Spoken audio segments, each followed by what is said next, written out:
عن أبي هريرة رضي الله عنه قال نهى رسول الله صلى الله عليه وسلم أن يبيع حاضر اللباد ولا تناجشوا ولا يبيع الرجل على بيع أخيه ولا يخطب على خطبة أخيه ولا تسأل المرأة طلاق أختها لتكفأ ما في إنائها.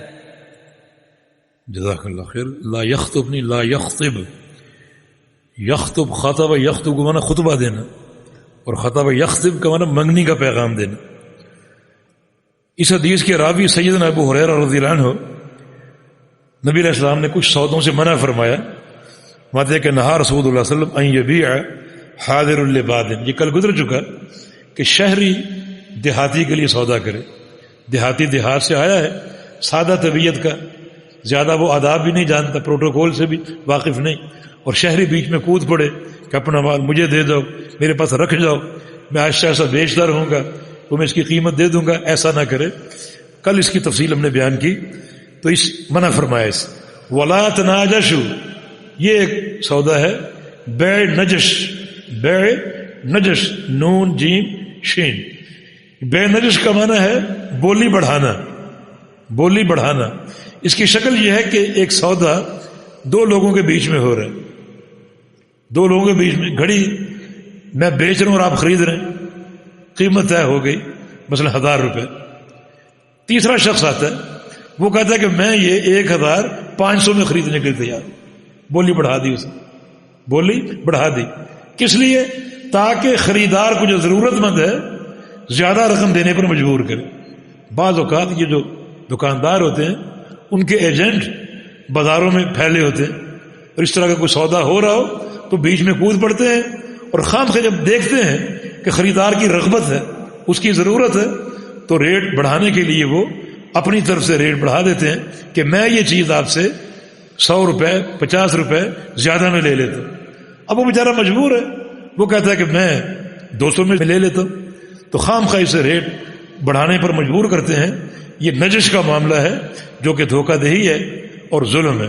تو رسول اللہ صلی اللہ علیہ وسلم نے فرمایا ولا تناجشوا، کہ ایک شخص خریدار نہیں ہے لیکن محض ریٹ بڑھانے کے لیے وہ قیمت بڑھا دیتا ہے اور بولی بڑھا دیتا ہے تاکہ خریدار جو ضرورت مند ہے وہ اس مہنگے ریٹ پر خریدنے پر مجبور ہو جائے. تو یہ چونکہ دھوکہ ہے اور ظلم ہے، اس سے آپ نے روکا.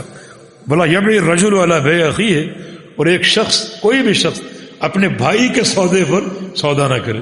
دو شخص سودا کر رہے ہیں، ان کو سودا کرنے دو، بیچ میں نہ ٹپکے، اور یہ نہ کہے مثلا خریدار سے کہ تم یہ 100 روپے کی لے رہے ہو، میں تمہیں یہ 80 روپے میں دینے کے لیے تیار ہوں. یا بیچنے والے سے کہے کہ تم یہ 100 روپے کی بیچ رہے ہو، میں تم سے 120 میں خریدنے کو تیار ہوں.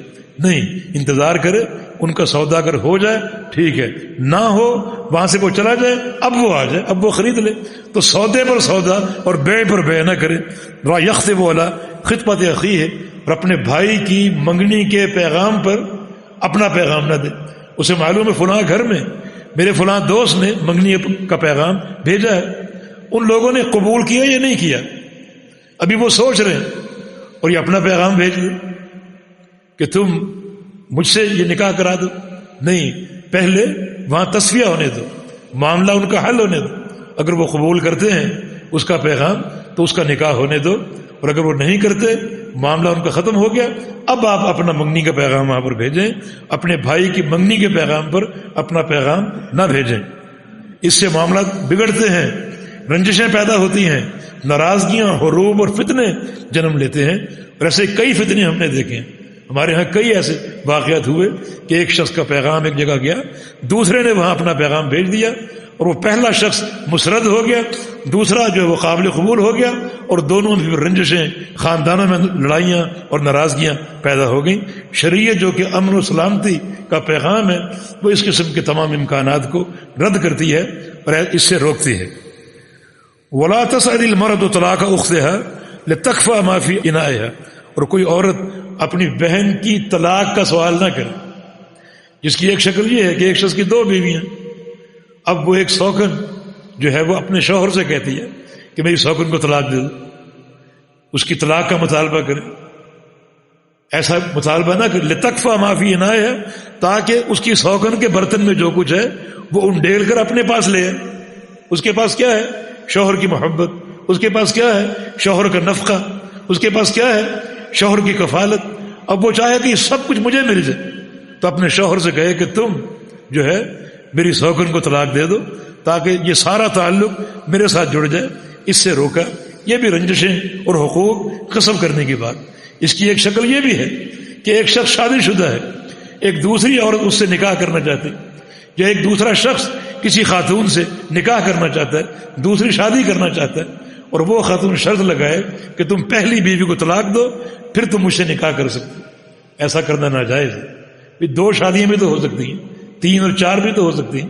لہٰذا ایک عورت اپنے کسی بہن کی، بہن سے مراد دینی بہن، ایک نکاح میں 2 بہنیں اکٹھی نہیں ہو سکتی، دینی بہن مراد ہے، اپنی کسی دینی بہن کی طلاق کا مطالبہ نہ کرے.